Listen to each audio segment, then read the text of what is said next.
பெரியாருக்கு ஜாதி சாயம் பூசுவது யார்? அதை முதல்ல திரு விஜய் அவர்கள் புரிந்து கொள்ளணும். பெரியார்னு ஒரு படம் வந்துச்சு, தமிழகத்தில் தான் அதுக்கு பேர் பெரியார். அதே தெலுங்கில் அதே பெரியார்னு வந்திருந்தா இவர் சொல்கிற மாதிரி நியாயம்னு சொல்லலாம். திராவிட கழகத்தினர் தான் அந்த படத்தை எடுத்தாங்க, அந்த படத்தை வெளியிட்டாங்க. அங்கே என்ன வந்துச்சு? இதே ராமசாமி நாயக்கன் தானே வந்தது. அப்பொழுது திரு விஜய் அவர்கள் எங்கே இருந்தார்? குறைந்தபட்சம் அவர் அப்படி எதிர்ப்பதாக இருந்தால் எதிர்ப்பதில் ஒரு நேர்மை இருக்கணும். ஏன்னா சாதிய ரீதியான விஷயங்களில் எங்களுக்கு உடன்பாடு இல்லை, அதை ஒன்றிய அரசு செய்தாலும் உடன்பாடு இல்லை. திராவிட கழகம் என்று சொல்லி பெரியாருடைய இடத்தையும் பெரியாருடைய பெயரையும் வைத்துக்கொண்டு அவரையே அசிங்கப்படுத்துகிற திராவிட கழகத்தையும் நான் எதிர்க்கிறேன் அப்படின்னு சொன்னால் அதில் ஒரு நேர்மை இருக்குது. ஏன்னா கடந்த காலத்தில் அந்த மாதிரி பிரித்து திரு விஜய் அவர்கள் சொல்லியிருக்கிறார். நாங்கள் பெரியாரை ஏற்றுக்கொள்வோம், ஆனால் அவர் கடவுள் மறுப்பு கொள்கை வைத்திருக்கிறார், அதை நாங்கள் ஏற்றுக்கொள்ள மாட்டோம் அப்படி. அப்போ அது மாதிரி என்ன சொல்லியிருக்கலான்னா, ஒன்றிய அரசு சொன்னால் நாங்கள் ஏற்றுக்கொள்ள மாட்டோம், அதை இதே திமுகவாக இருக்கட்டும் திராவிட கழகமாக இருக்கட்டும் இவர்கள் இருக்கும் பொழுது இந்த மாதிரியான ஒரு நிலைப்பாட்டை எடுத்தாங்க, அதையே நான் எதிர்க்கிறேன்னு சொல்லலாம். அப்படி அவர் சொல்லலை. அது காரணம் என்னென்னா, திமுக என்ன பேசுகிறதோ அதை திருப்பி பேசக்கூடியவராகத்தான் கிளிப்புள்ள மாதிரி திரு விஜய் அவர்கள் இருக்கிறார். அதனால தான் திராவிட கழகத்தையோ அல்லது பெரியாருடைய சிந்தனைகளில் பல்வேறு விஷயங்களையும் அவர் விமர்சிக்கலை. இப்போ பெரியார் சிந்தனையை விமர்சிக்கணும்னா வெறும் சாதிய ரீதியான நாயக்கன் சொன்னதுக்கு மட்டுமே விமர்சனம் என்பதல்ல.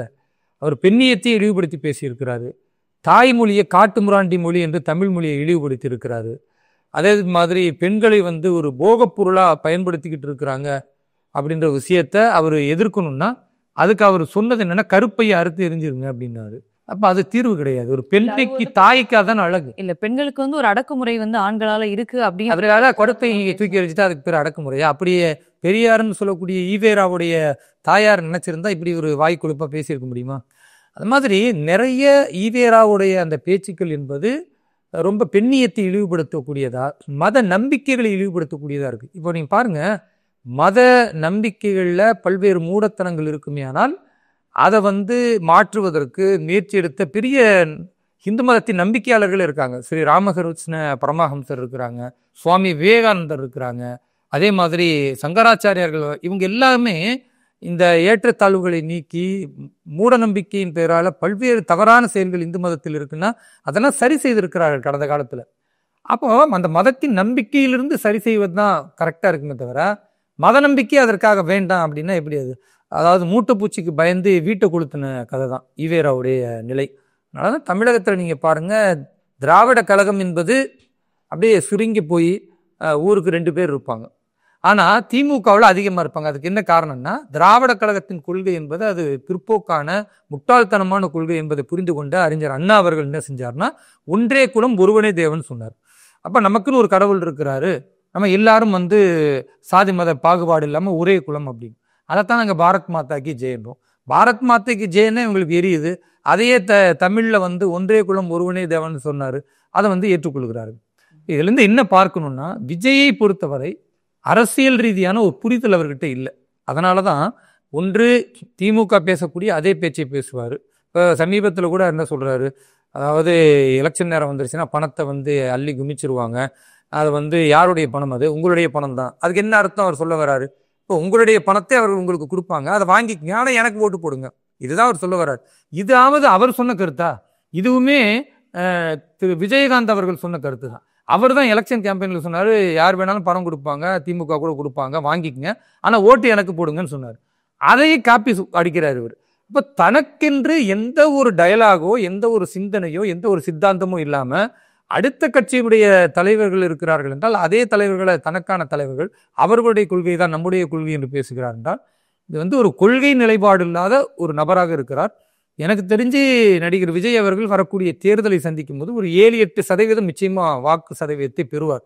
தமிழகத்தை பொறுத்த வரைக்கும் 10% மாற்றத்திற்கான வாக்களிக்கக்கூடியவர்கள் எப்பொழுதுமே இருந்து கொண்டே இருக்காங்க. அது திரு வைகோ அவர்கள் வரும்பொழுதும் அந்த மாற்றத்துக்கு எதிர்பார்த்தாங்க. நடிகர் விஜயகாந்த் அவர்கள் அரசியல் கட்சி ஆரம்பித்து வரும் பொழுது அப்பொழுதுமே அதே மாற்றத்திற்கான வாக்கு இருந்தது. இப்பொழுது சீமானுக்கு இருந்தது அதே வாக்கு. இப்போ இவருக்கு ஒரு 7-8% வாங்குவார். இதனால என்ன பயன்? எந்த பயனுமே இல்லை. தன்னை அடையாளப்படுத்தி ஒரு அரசியல் செய்யக்கூடிய விஜய் அவர்கள் தனக்கான சித்தாந்தத்தை கொள்கைகளை வகுக்க தவறிவிட்டார். அது அரசியல் அவர் பின்னடைவை சந்திக்கும் பொழுது புரிந்து கொள்வார். நடிப்பு அரசியல் என்பது வேறு, தேர்தல் அரசியல் என்பது வேறு. பிறப்புக்கும் எல்லா உயிருக்கும் சிறப்பவா செய்துளில் வேற்றுமையான் அப்படின்னு திருவள்ளுவர் சொல்றாருன்னா, இது திரு விஜய் அவர்கள் புதுசா சொல்லியிருந்தா நீங்க சொல்ற மாதிரி ஏற்றுக்கொள்ளலாம். பாரதிய ஜனதா கட்சி அதானே சொல்லுது.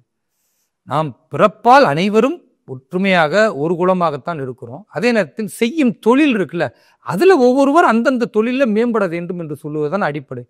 அதை கூட இன்னைக்கு திமுக என்ன பண்ணாங்க, விஸ்வகர்மான்னு ஒரு திட்டத்தை அந்த மக்கள் கைத்தொழில் செய்யக்கூடியவர்கள் அவர்களை முன்னேற்ற வேண்டும் என்று மத்திய அரசுல திரு நரேந்திர மோடி அவர்கள் தலைமையில பேசி அவர்கள் காலம் காலமாக செய்து வர அந்த தொழிலை இன்னும் சிறப்படைய செய்யணும், அதை உலகளாவிய வியாபார வர்த்தக பொருளாக ஆக்கி அவர்களுடைய வாழ்வியலை முன்னேற்றம்னு கொண்டு வந்தா அந்த விஸ்வகர்மா யாரெல்லாம் தொழில் செய்யக்கூடியவர்களாக இருக்காங்களோ அவங்களுக்கான கடனுதவியை தரணும் அப்படின்ற அளவுக்கு கொண்டு வரும் பொழுது அதை இவங்க என்னவா பார்த்தாங்க, பார்த்தீர்களா ஜாதிய ரீதியாக இவர்கள் பிரிக்கிறார்கள், இந்த தொழில் செய்தவர் இந்த தொழிலை செய்ய வேண்டுமா அப்படின்லாம் நம்ம புதுசா புரட்சி பேசினாங்க. அப்போ நீ பிறப்புக்கும் எல்லா உயிருக்கும் பாதியை பேசிட்டு நிப்பாட்டுற நீங்க சிறப்புவா செய்தொழில் வேற்றுமையான் என்ற அடுத்த வரியை ஏன் மறந்துடுறீங்க? அதை சேர்த்து தானே சொல்லணும். இப்போ நாம் தொழில் செய்வதனால எப்படி சிறுமைப்பட்டு போயிடும்?